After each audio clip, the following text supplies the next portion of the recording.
पिछली वीडियो में हमने पढ़ा था कि राजा है वो चोर को से कहता है कि मैं तेरे सभी अपराधों को माफ़ कर दूंगा।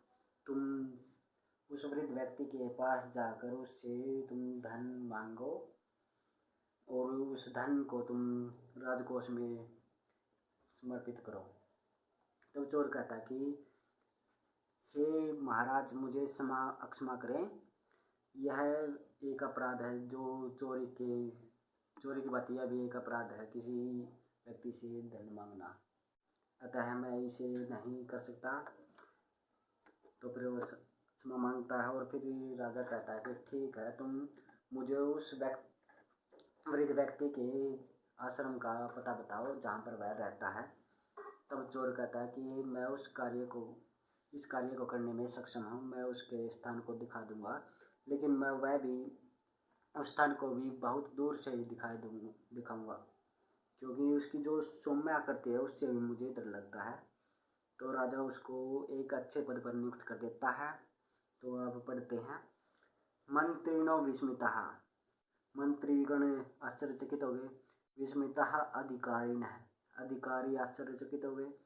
अत्र तु ऋषिरपि सरल सुगमा अपि न निर्णीयन्ते पस्तावा।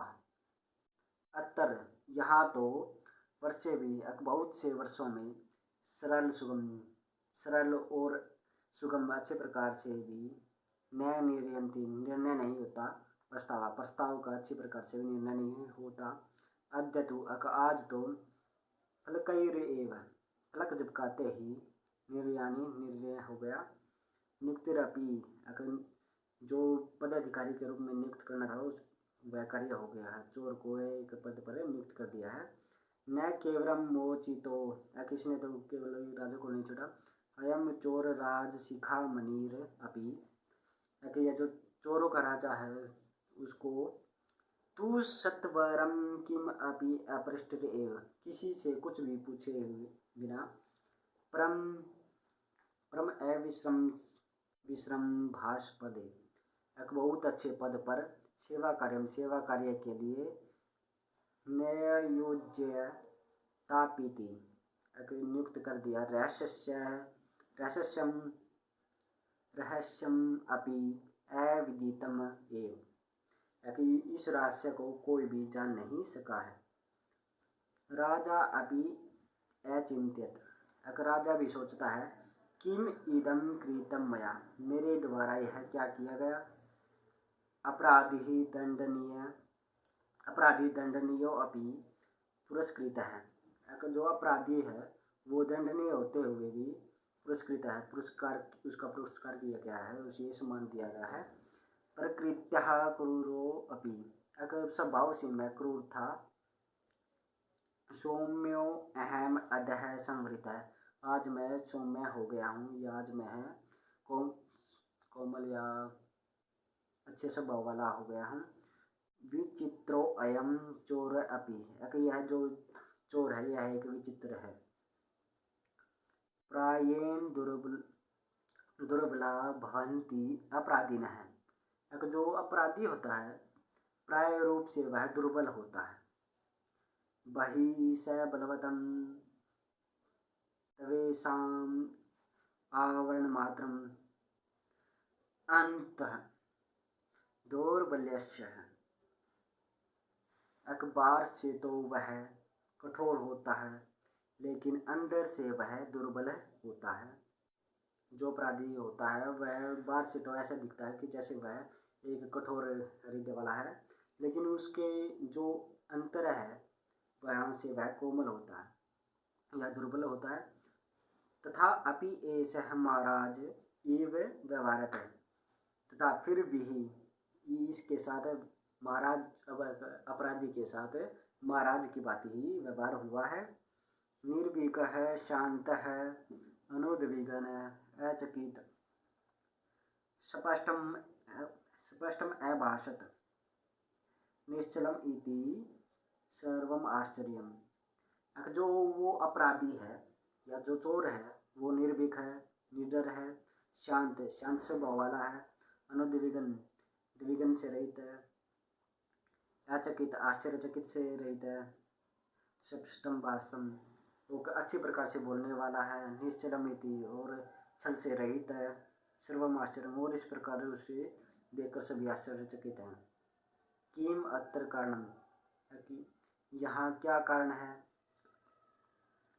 प्रभाव है तस्य वृद्धि इति मन्ये कि यह तो उसे वृद्ध मन वर्ग का स्वभाव है या प्रभाव है।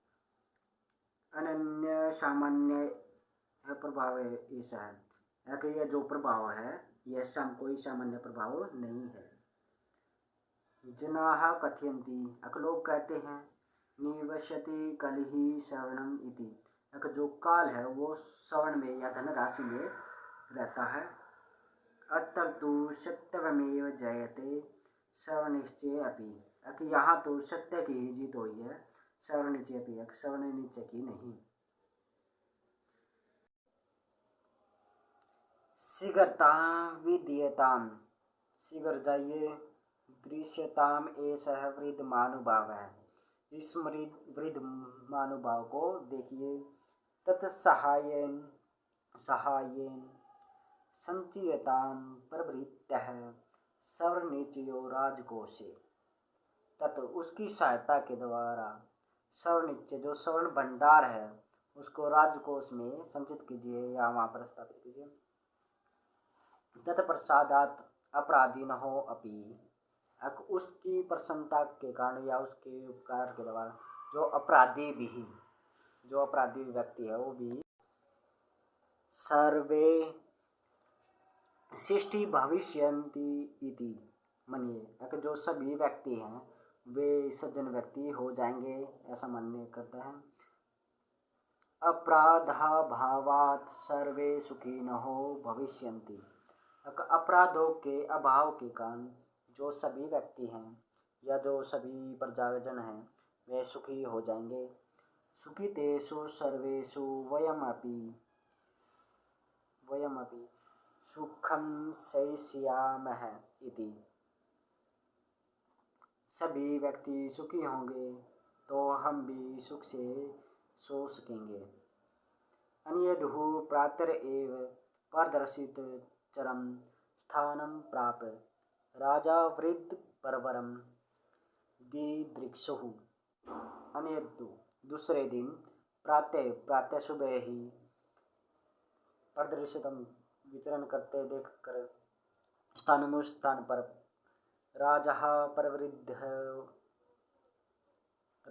वृद्ध परवरम दिदृक्षु राजा ने उस वृद्ध व्यक्ति को देखा। बहिरेव स्नान किंचित कतिचित तुष्णीम कुछ समय के लिए राजा चुपचाप रहकर बाहर ही प्रतीक्षा की। एतत् अभ्यंतरे कुमार है कि इसी बीच में कुमार जो कि उस वृद्ध व्यक्ति का पुत्र था 25 वर्ष देश है 25 वर्ष की आयु वाला वह कुमार परस्फुरत ललाट दिव्य द्युतिः दोग्धुम गाम बहिर राजगाम है। तो उसमें जो कुमार है उसके विषय में बता रखा है कि जो वह दिव्य द्युति वाला था दिव्य कांति वाला था उसकी जो दिव्य कांति है वो उसके मस्तक पर दिखाई दे रही थी। दोग्धम गाम बहिर जगह है और वो गाय के दूध निकालने के लिए बहिर जगह बाहर आया। दुग्धायाम गवी कोणे कवचित प्रतीक्षमाणम राजानम ददर्श सह उस कुमार ने दुग्धायाम गवी गाय के दूध को निकालते समय कोने में कवचित किसी प्रतीक्षमाणम प्रतीक्षा कर रहे राजानम ददर्श राजा को देखा कि उस कुमार ने गाय के दूध निकालते समय कोने में किसी राजा को देखा जो कि उस वृद्ध व्यक्ति की प्रतीक्षा कर रहा था।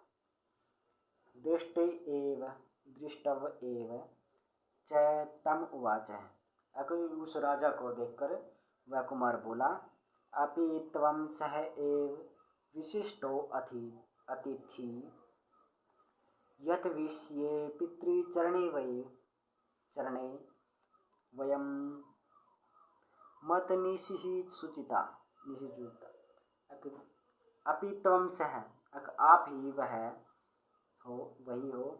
विशिष्टो अतिथि, आप ही वही है, विशिष्ट अतिथि हो। यत विषय, जिसके विषय में पितृचरण के द्वारा मतनिशिः सूचिता, मुझे रात में ही सूचित किया गया था।